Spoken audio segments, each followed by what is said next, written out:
Acuplus Interior and Electronics. Pattambi dialysis centre തിങ്കളാഴ്ച മന്ത്രി വീണ George ഉദ്ഘാടനം ചെയ്യും. MLA ഫണ്ടിൽ നിന്ന് 1.23 കോടി ചിലവഴിച്ചാണ് 2 നിലകളിലായി കെട്ടിട നിർമ്മാണം പൂർത്തിയായത്.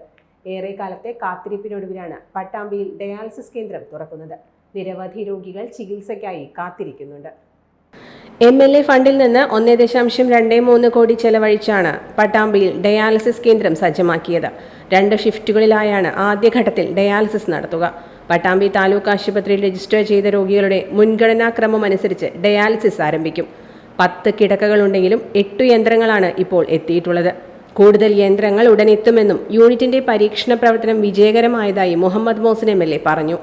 ഏറ്റവും പ്രിയപ്പെട്ടവരെ, പട്ടാമ്പി ഡയാലിസിസ് സെന്റർ ദീർഘകാലത്തെ ഇവിടുത്തെ കിഡ്നി പേഷ്യൻസിന്റെ ഒരു ആവശ്യമാണ്. അതിന്റെ ആദ്യഘട്ടം കെട്ടിട നിർമ്മാണത്തിന് MLA ഫണ്ട് ലഭ്യമാക്കി. അതിനുശേഷം അതിന്റെ മറ്റു അനുബന്ധ സൗകര്യങ്ങൾ, പ്രത്യേകിച്ച് മിഷണറി സാധനങ്ങൾക്ക് വേണ്ടിയും MLA ഫണ്ട് ലഭ്യമാക്കി. മിഷണറികൾ വന്നു. ബാക്കി അനുബന്ധ സൗകര്യങ്ങൾക്ക് വേണ്ടി MLA ഫണ്ടും തദ്ദേശ, പ്രത്യേകിച്ച് നഗരസഭയുടെയൊക്കെ ചെറിയ ഫണ്ടുകളും താലൂക്ക് ആശുപത്രിയുടെ ഫണ്ടും എല്ലാം ഉൾപ്പെടുത്തിക്കൊണ്ട് അതിന്റെ എല്ലാ കാര്യങ്ങളും പൂർത്തീകരിച്ചു കഴിഞ്ഞു. ഘട്ടം ഘട്ടമായിട്ടാണ് നമ്മളിവിടെ ഫണ്ട് വെച്ചിരുന്നത്. അപ്പം ജനങ്ങൾക്ക് നൽകിയ ആ വാഗ്ദാനം യാഥാർത്ഥ്യമാകുന്ന സന്തോഷം ആദ്യമേ നിങ്ങളെ അറിയിക്കുകയാണ്.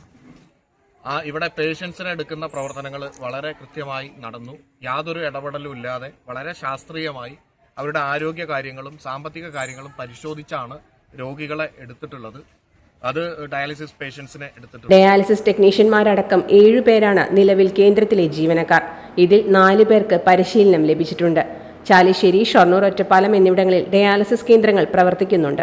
പട്ടാമ്പിയിൽ ആരംഭിക്കുന്നതോടെ പട്ടാമ്പിയിലെയും പരിസര പ്രദേശങ്ങളിലെയും കിഡ്നി രോഗികൾക്ക് സൗജന്യമായി ഡയാലിസിസ് ചെയ്യാനാകും.